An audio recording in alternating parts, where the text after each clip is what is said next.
Ils sont tels des oasis dans la jungle urbaine et se sont multipliés ces dernières années dans la capitale nigérienne.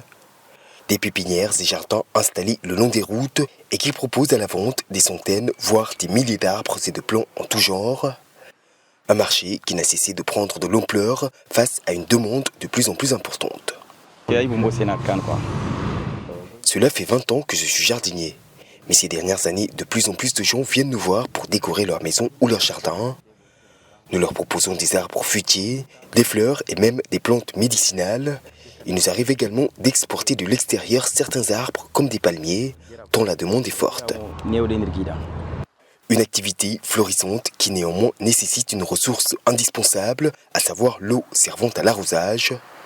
Et si certains se sont équipés d'un puits ou d'un réservoir, c'est aux abords du fleuve Niger que la plupart des pépiniéristes ont naturellement trouvé refuge. Ici, les jardins s'étendent sur près de 300 mètres, au plus près du précieux liquide. Nos plantes ont besoin de beaucoup d'eau. Et Dieu merci, il nous suffit de traverser la route pour en avoir autant qu'on veut gratuitement.